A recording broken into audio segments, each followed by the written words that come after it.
Continue करूया आपण आपलं लेक्चर. मागच्या लेक्चरमध्ये आपण कोऑर्डिनेटिंग कंजक्शन आणखी सबऑर्डिनेटिंग कंजक्शन याची माहिती घेतली होती. आता आपण बघणार आहोत कोरिलेटिव्ह conjunction.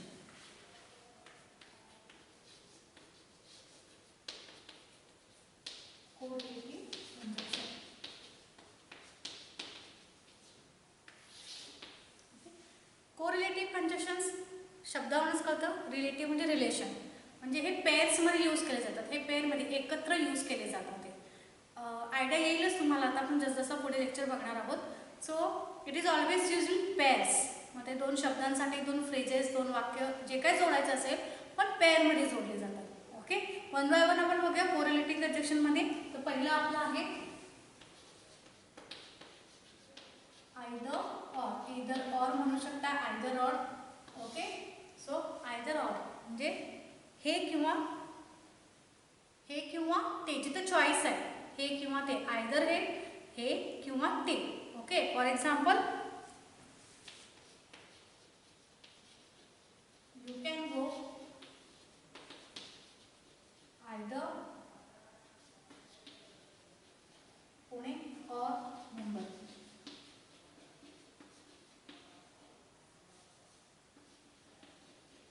Okay, can go either Pune or Mumbai म्हणजे तू पुण्याला जाऊ शकतोस किंवा मुंबईला जाऊ शकतो. जिथं चॉईस आहे तिथं. मग हा यूज कसा करायचा आयदर ऑर?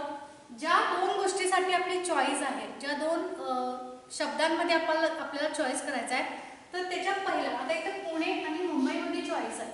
ओके, पहिला शब्द आहे पुणे, तर पुणेच्या आधी काय येणार? आयदर. आणि दुसरी जी चॉईस आहे त्याच्या पुढे वापरायचं आहे ऑर. हे लक्षात ठेवायचं. कारण पेअरमध्ये ज्यावेळी आपण कंजक्शन यूज करतो तर खूप गरजेचं असतं की आपण ते पेअर नेमकी वापरायचे. एकत्र तर आयदर ऑर एकत्र तर वापरायचं नाही. तर ते वापरायचं कुठं आहे? तर ज्या दोन गोष्टीमध्ये आपण चूज करणार आहोत त्याच्यातील पहिली जी आपला शब्द आहे त्याच्या पुढे आयदर येईल आणि दुसऱ्याच्या पुढे ऑर येईल. For example you can take. आता मी जर म्हटलं कॉफी आणि इथं आहे tea. Okay, you can take. तू काय घेऊ शकतोस? कॉफी किंवा चहा. तर आता कसं यूज करणार आयदर ऑरचं सांगा. कॉफीच्या आधी काय यूज करणार? आयदर. ओके, आणि टीच्या आधी काय यूज करणार? ऑर. लक्षात आलं तुमच्या? खूप सिंपल आहे. ज्या दोन गोष्टीमध्ये आपल्याला चूज करायचं आहे त्याच्यामध्ये पहिला जो आपला चूजन वर्ड आहे त्याच्या पुढे आयदर लावायचा आहे आणि दुसऱ्याच्या पुढे काय लावायचं आहे? ऑब्विसली ऑर लावायचा आहे. Okay okay, see next neither nor. Neither nor हे पण नाही आणि नायदर नॉर हे पण नाही आणि ते पण नाही. आता ह्याच्यामध्ये चॉईसच नाही. हे पण नाही आणि ते पण आहे. मराठी जर नायदर नॉरचा अर्थ घेतला तर हे पण नाही आणि ते पण नाही. Okay, for example I like. पुन्हा तसंच जे दोन ऑप्शन आहेत तुम्हाला, ज्या दोन गोष्टीमध्ये तुम्हाला सांगायचं हे पण नाही ते पण नाही, त्याच्यामध्ये आपण पहिल्या शब्दाच्या पुढे नायदर यूज करायचा. I like neither T. दुसऱ्या शब्दाच्या पुढे नॉर वापरायचा. Nor coffee. मला ना चहा आवडतो ना मला कॉफी आवडते. सो पहिला ऑप्शन आहे आपला चहा, त्याच्या पुढे वापरला नायदर. दुसरा ऑप्शन आहे आपलं कॉफी, त्याच्या पुढे वापरलं मी nor. Okay, one more example. Neither Ram nor Shyam are intelligent. काय वापरलं बघा? दोन नाव कुठले आहेत? कोणत्या दोन गोष्टींसाठी आपण हे म्हणतोय? राम आणखी श्याम. तर पहिला शब्द काय? राम, त्याच्या पुढे लावलं नायदर. दुसरा शब्द आहे आपला श्याम, त्याच्या पुढे लावलं nor. Neither Ram nor Shyam are intelligent. दोन्हीपैकी कोणीही हुशार नाही. So this is neither. हे नकार, दोन्ही पण नकारात्मक आहे. नायदर आणि नॉर. ओके, तिसरा आहे आपला खूप ओळखीचं आहे, आपल्याला मोस्टली माहीत आहे, आपण हे सारखं यूज करत असतो डे टू डे लाईफमध्ये. So not only but also.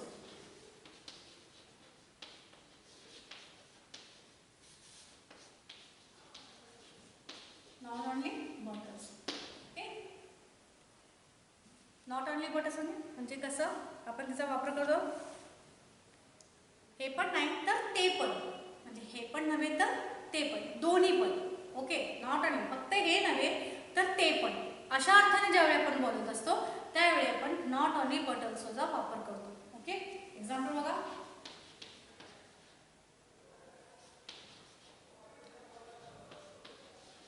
Not only Ram but also Shyam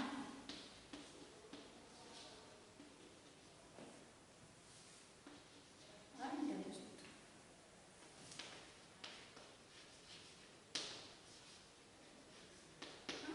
Not only Ram, पहिला शब्द आपला राम, त्याच्या पुढे वापरला नॉट ओनली. दुसरा शब्द श्याम, त्याच्या पुढे वापरला बट ऑल्सो. दोन ऑप्शन आहेत आपल्याकडे. पहिल्या ऑप्शनच्या पुढे नॉट ओनली, दुसऱ्या शब्दाच्या पुढे ऑप्शनच्या पुढे but also. Not only Ram but also Shyam are intelligent. फक्त राम नव्हे तर श्याम पण काय आहे, इंटेलिजंट आहे. One more example. I like, मी म्हटलं टी, मी कॉफी. कसं वापरणार सांगा तुम्ही. नॉट ओनली बट ऑल्सोचा वापर करायचा आहे. कसा यूज करणार ह्याच्यामध्ये.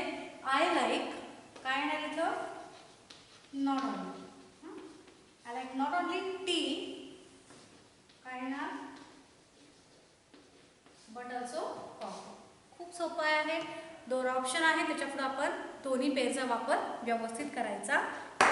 Okay, this is not only but also. Next we have as. Okay, now we have as well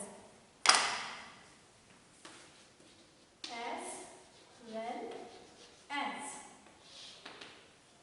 दोन्हीही, as well as, हे पण ते पण, as well as या प्रमाणे. पुन्हा तेच एक्झाम्पल बघूया. आय लाईक, आता ह्याच्यामध्ये as well as जे यूज करायचं आहे ते दोन ऑप्शनच्या मध्ये यूज करायचं आहे. पुढं मागं असं काही यूज करायचं नाहीये. हे जे पेअर्स मध्ये असतात ना, जसं not only but also, either neither no, तर ह्याच्यामध्ये आपण ऑप्शनच्या पहिल्या ऑप्शनच्या पुढं पहिलं आणि मग या पद्धतीने यूज करतो. ह्याच्यामध्ये दोन्ही ऑप्शनच्या मध्ये, for example I like tea as well as coffee. दोन ऑप्शन आहेत आपल्याकडे, टी आणि कॉफी, त्याच्यामध्ये मी यूज केलं आणि मला दोन्हीही आवडतं. Okay, then we have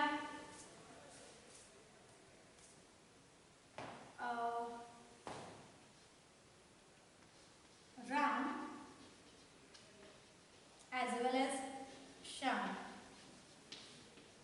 Ram as well as Shyam are intelligent.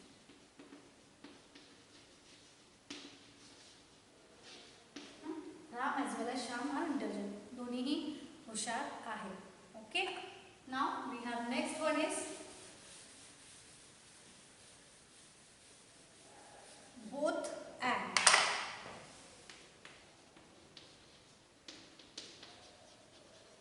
Both and, ह्याचा वापर खूप काळजीपूर्वक करायचा आहे. बोथ हा सुरुवातीला लागेल आणि जे दोन ऑप्शन आहे त्याच्यामध्ये अँड यूज करायचा. ओके, सो आता फॉर एक्झाम्पल मला म्हणायचं I like tea and coffee. मी वेगवेगळ्या पद्धतीने हे वाक्य मला पुन्हा बोथ आणि अँड वापरून लिहायचं असेल तर मी कसं लिहिणार, both, sorry I like both. पहिल्या ऑप्शनच्या पुढे काय लिहायचं, बोथ लिहायचं. I like both I like both tea and coffee. दुसऱ्या ऑप्शनच्या पुढे and लिहायचं. Okay, I like both tea and coffee. पहिल्या ऑप्शनच्या पुढे both लिहायचं, दुसऱ्या ऑप्शनच्या पुढे काय लिहायचं, and लिहायचं. ओके, both राम, पहिल्या ऑप्शनच्या पुढे मी लिहिलं both राम. दुसरा ऑप्शन आपला श्याम आहे, त्याच्या पुढे श्यामच्या पुढे लिहिलं and. both Ram and Shyam are intelligent.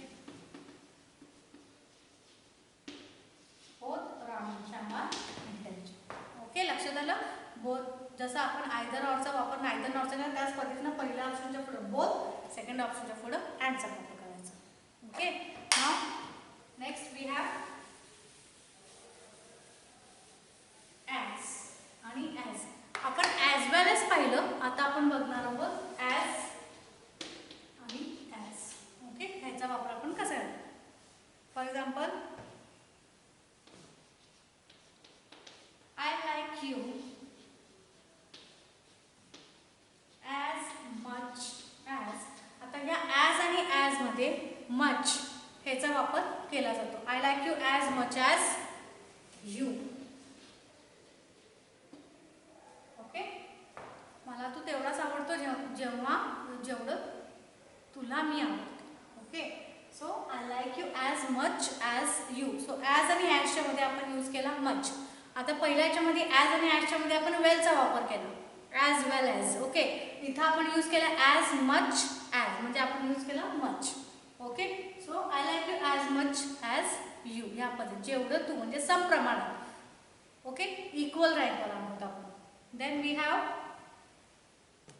If आणि देन. इफ आणि देन ह्याचा वापर करायचा आहे. Okay, for example if you call me, जर तुम्हाला बोलवलंस, if you call me then only I will come.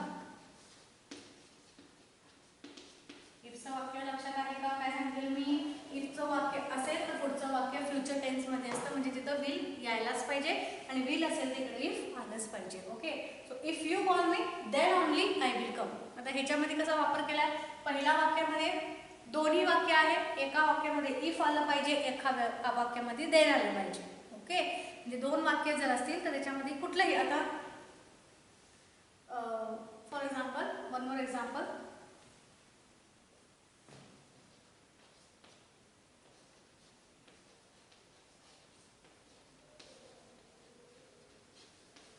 If he works hard, then only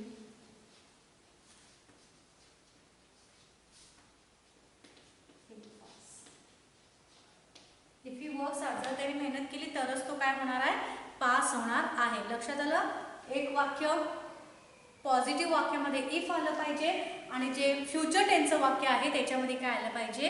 then आलं पाहिजे. ओके, जे वाक्यात विल आहे त्याचं सुरुवात देन आली पाहिजे आणि जे वाक्य आपलं पॉझिटिव्ह आहे त्याच्यामध्ये इफ आलं पाहिजे. Okay, now whether or. Next आहे whether or.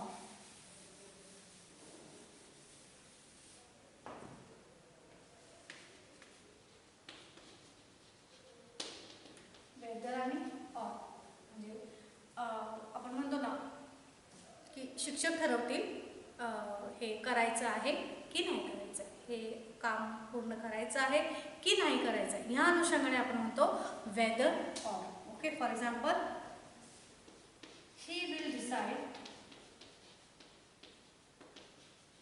Weather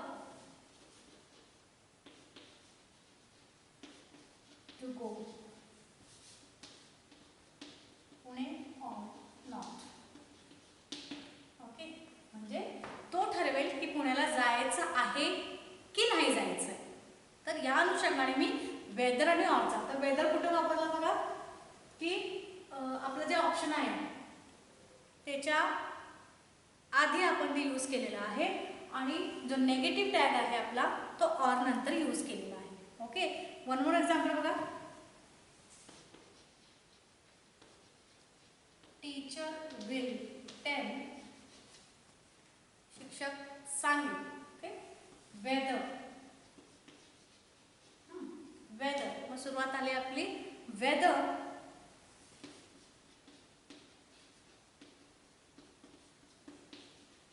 to submit the books or not. लक्षात आलं का बघा? जे निगेटिव्ह टॅग आहे तुमचा नॉट त्याच्या आधी ऑर आलं पाहिजे आणि जिथं सुरुवात आहे तुमच्या ह्याची तिथं तुमचं काय आलं पाहिजे? वेदर आलं पाहिजे. Okay, then we have rather than.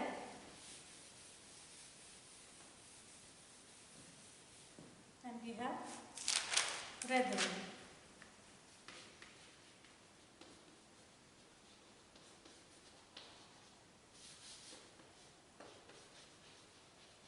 तर रेदर दॅनचा वापर काय करतो? ह्याच्यापेक्षा, ज्यावेळी आपण म्हणतो चहापेक्षा मला कॉफी आवडेल. ओके, म्हणजे मला चहा आवडतो पण त्याच्यापेक्षा जास्त मला कॉफी आवडेल. Okay, in the same way I like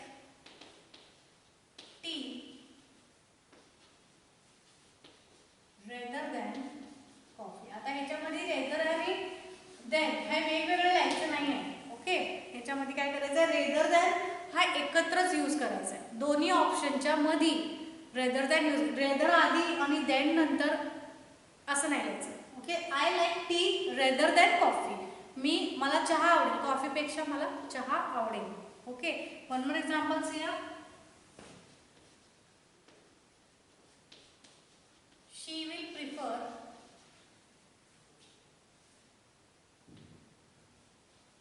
T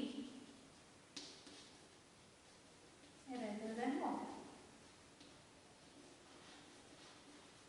तिला कॉफीपेक्षा चहा निवडायला जास्त आवडेल. ओके. म्हणजे ती घेईल, कॉफीपेक्षा जास्त तिला चहा घ्यायला आवडेल.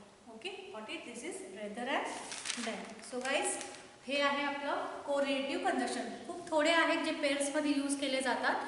सो ह्याचा वापर मी तुम्हाला सांगितलं कोणत्या पद्धतीनं करायचा आहे.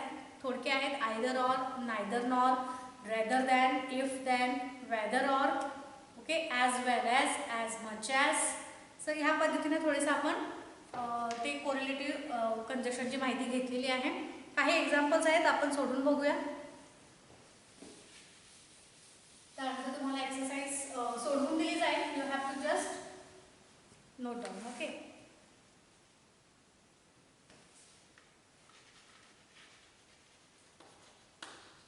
See here some examples I am giving you.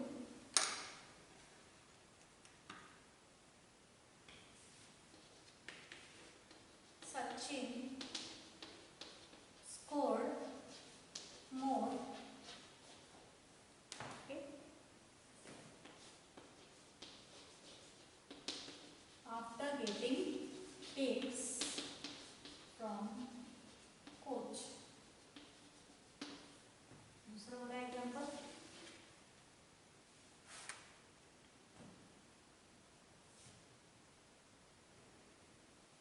She is a vegetarian. She is a vegetarian. She doesn't eat any meat. Okay. तीसरा, you can eat. You can eat with spoon or fork. Now, here you have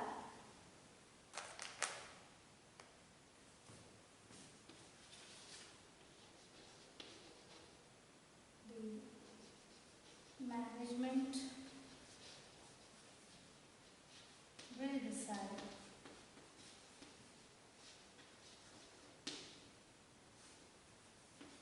to go for a picnic, not.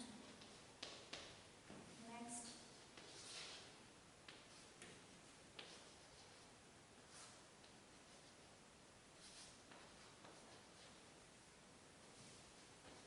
want to go for no. हे काही example आहेत, बघूया आपण. मी तुम्हाला option देते इथं वरती.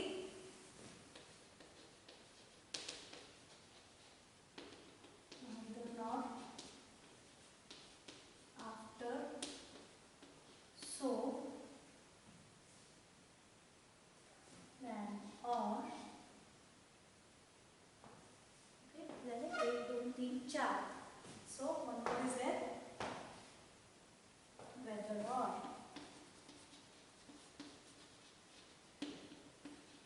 काही ऑप्शन आहेत, आपण ट्राय करूया फिलअप करायला. See the first sentence. या पद्धतीने तुम्हाला ऑप्शन दिलेले आहेत. Now you have to fill it in the this one. See Sachin scored more dash getting tips from coach. सचिननं स्कोर केला, ओके, कोचकडून टिप्स मिळाल्या. काय असणार आहे ह्याच्यामधून? Sachin scored more getting tips from coach. कधी सचिननं स्कोर केलं? कोचकडून टिप्स मिळाल्यानंतर. So which conjunction you will use? After. Okay, after getting tips from coach. See the next one. She is a vegetarian dash she does not eat any meet.